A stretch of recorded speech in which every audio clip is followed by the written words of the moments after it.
Hola, soy Ángel Pascual Ramsay, director de Global Risks en SADGEO y vuestro profesor en este segundo bloque del MOOC. Como ya habéis visto en las primeras sesiones con Javier Solana, las tendencias y proyecciones para los próximos 15 años muestran un mundo muy diferente al actual, más complejo y más dinámico. Cualquier proceso de cambio y nuevo equilibrio conlleva una serie de reajustes que generan oportunidades, pero también riesgos. Son estos reajustes los que trataremos de explicar a lo largo del segundo bloque de nuestro MOOC. En este bloque vamos a centrarnos en los riesgos globales, es decir, sucesos que causan un impacto negativo significativo para varios países o industrias en el medio plazo y cuyo origen no se puede escribir a un solo país. Pueden ser económicos, geoeconómicos, de seguridad, gobernanza y en general desafían al orden mundial. Dado que en las próximas sesiones pasaremos a analizar cada uno de estos grupos de riesgos, es importante que todos entendamos cómo se definen. Por ello, si tenéis dudas o queréis asentar conocimientos, podéis encontrar explicaciones y aclaraciones en el documento relacionado con esta lectura. Como habréis entendido ya, la geopolítica busca dar respuestas a situaciones complejas de las relaciones estratégicas entre Estados, y para ello la primera exigencia es plantearnos preguntas. Por lo pronto, y en lo que a riesgos globales respecta, en el mundo interdependiente que nos describían los profesores Solana y Van den Driessen, hay que preguntarse qué riesgos acechan a corto y medio plazo. Y una vez que los hayamos identificado, nos plantearemos qué estructuras de gobernanza global podrían evitar que estos riesgos tengan efectos sistémicos.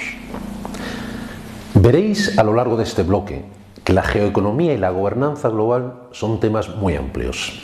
Es posible que en algunos casos mis explicaciones no sean todo lo detalladas que hubierais querido, debido a una mera cuestión de tiempo disponible. Dicho esto, no dudéis en plantear vuestras preguntas en el foro de discusión. El resto de compañeros y el equipo pedagógico del MOOC haremos lo imposible para contestarlas. Lo primero que haremos será analizar cuáles son los riesgos económicos globales y, en particular, cuáles son los riesgos macroeconómicos globales más relevantes en el contexto actual.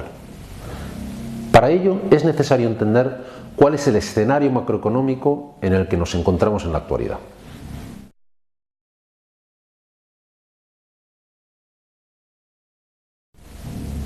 Para empezar, como habéis visto en el bloque anterior, el escenario económico a medio plazo tendrá su eje principal en el Pacífico.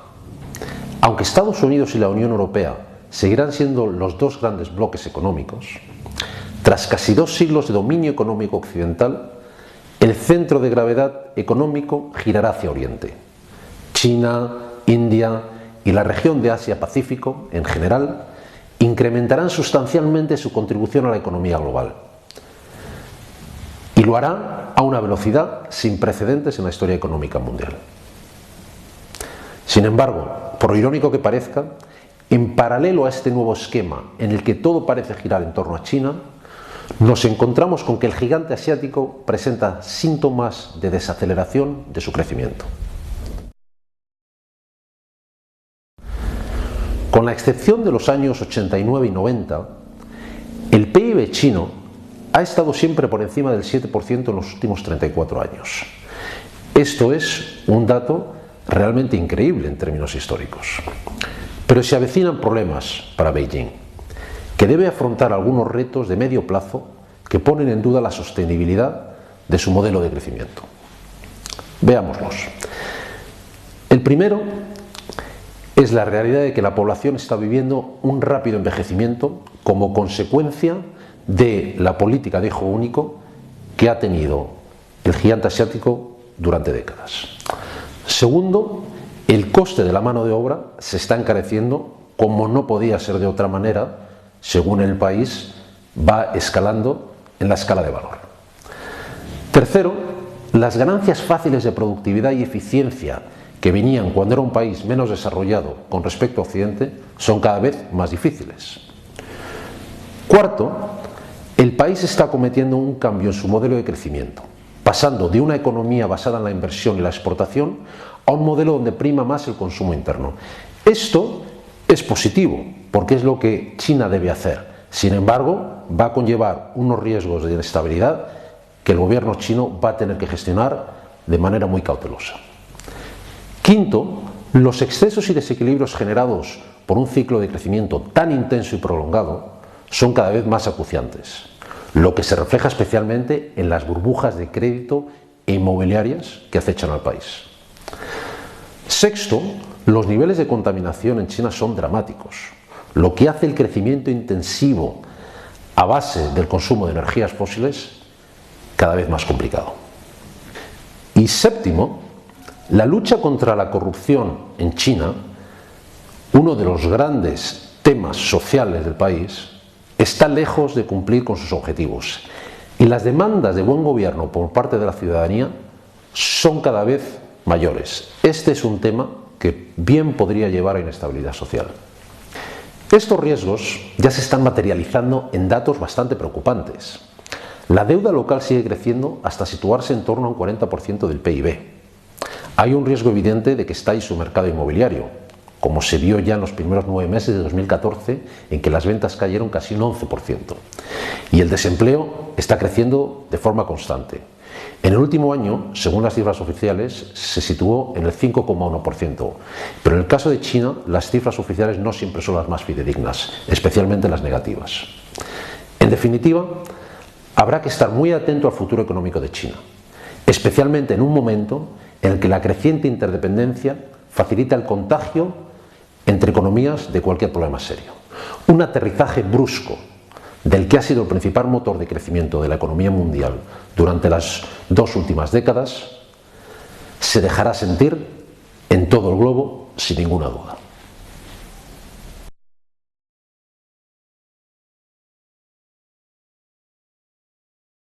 Los problemas de crecimiento en las economías emergentes no son solo aplicables a China.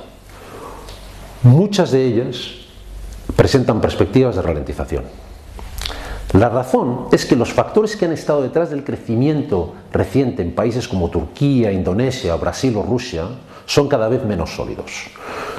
La bonanza de crecimiento en estos países se fundamentó en buena medida en los altos precios de las materias primas, los bajos tipos de interés que permitieron altos niveles de inversión y la financiación externa propiciada por las políticas monetarias de estímulo de los bancos centrales occidentales. Pero todo esto está cambiando. Entre la probable subida de interés de los tipos por parte de la Reserva Federal de Estados Unidos antes de finalizar 2015 y la desaceleración de China, principal comprador de materias primas durante la última década, se plantean serias dudas sobre el potencial de crecimiento de las economías emergentes a medio plazo. De hecho, algunas ya están tomando medidas para minimizar la volatilidad de los precios y defender el valor de sus monedas. Pero sigue siendo probable una desaceleración del proceso de convergencia de estas economías emergentes con las economías desarrolladas, especialmente de aquellas que dependen de la exportación de crudo y de materias primas. Una de las ideas fundamentales que me gustaría os llevarais de esta clase es que muchas de estas dinámicas globales están interconectadas y por eso la evaluación de estos riesgos globales ha de hacerse teniendo en cuenta la interacción de factores económicos y geopolíticos. Dejadme que os lo ilustre con un ejemplo. Hemos mencionado las materias primas y en particular el petróleo, el oro negro de la economía mundial. Como muchos de vosotros quizás sabréis, su precio ha subido un descenso muy pronunciado en el último año, que prácticamente ninguna analista fue capaz de prever. Miremos un poco en detalle cómo ha evolucionado este tema y qué lo puede haber causado.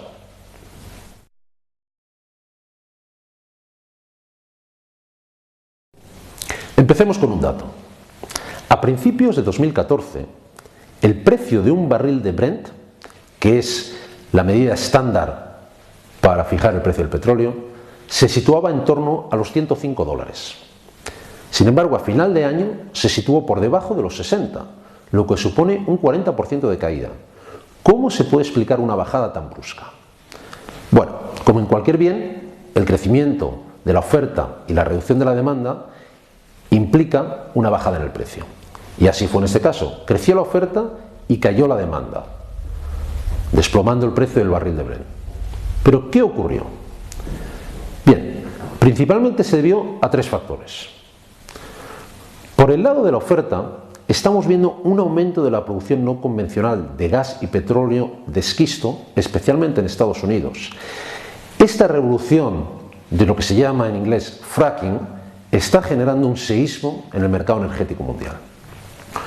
Por el lado de la demanda, China, otra vez China, ha frenado su consumo y esto ha tenido un impacto determinante en los niveles de demanda de petróleo a nivel global. El tercer factor es que el cártel de la OPEP, que representa el 35% de la producción mundial de petróleo, no ha tomado ninguna medida para contrarrestar esta bajada de precios, a diferencia de lo que sí ha ocurrido en episodios históricos anteriores. Ante un escenario así, de hecho hubiera sido lógico que la OPEP hubiera reducido su producción como lo hizo en el pasado. Pero la gran diferencia es que en esta ocasión Arabia Saudí, su principal socio, se ha negado a hacerlo. ¿Qué motivo estratégico podría haber llevado a Riad a mantener los volúmenes de producción a sabiendas de que haciéndolo no paraba el desplome del precio de venta del que tanto depende su presupuesto? Un primer motivo es económico. Con un precio de $57 el barril de Brent, la viabilidad económica de los proyectos de producción de petróleo no convencionales no resulta rentable. La producción de muchos pozos solo es viable económicamente a partir de precios estables por encima de los $70. Es decir, Arabia Saudí ganaría o por lo menos mantendría su cuota internacional. Dicho de otra manera, con esta medida Arabia Saudí estaría intentando sacar del mercado a estos nuevos competidores que le están saliendo, sobre todo en Estados Unidos. El segundo motivo ya no es económico, es geopolítico. Y esto es lo interesante de este ejemplo, cómo ambas dinámicas interaccionan.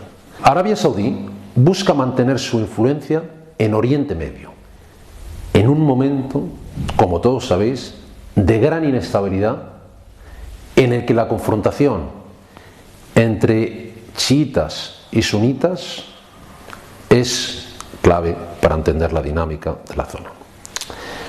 Con un barril a $60, Arabia Saudí consigue mermar duramente la economía de su rival, Irán, y líder del bloque chií, y por lo tanto su grado de influencia en la región en un momento clave en las negociaciones nucleares con Estados Unidos. Es una muestra más de la cada vez más común utilización de herramientas económicas con fines geopolíticos. Esto, de hecho, también tiene un efecto colateral sobre las finanzas públicas y por lo tanto también la estabilidad económica y política de países como Argelia, Ecuador, Irán, Irak, Libia, Nigeria, Rusia o Venezuela, que necesitan precios superiores a los $100 por barril para equilibrar sus presupuestos públicos. Antes de concluir con este punto, es importante recalcar una información. La relación entre el precio del barril y el equilibrio de las cuentas estatales es directa, porque el coste de producir un barril de petróleo varía obviamente en función de sus condiciones de extracción, que son diferentes de país a país. Venezuela o Rusia producen a un coste muy superior al de los estados del Golfo, por lo que necesitan un precio superior a los $100 para cuadrar sus presupuestos. Como bien habréis notado, el escenario actual es preocupante para los países dependientes de sus exportaciones de hidrocarburos. En este contexto de desequilibrios económicos, los equilibrios geopolíticos, tanto en Oriente Medio como en el espacio postsoviético y el Caribe, podrían cambiar sustancialmente.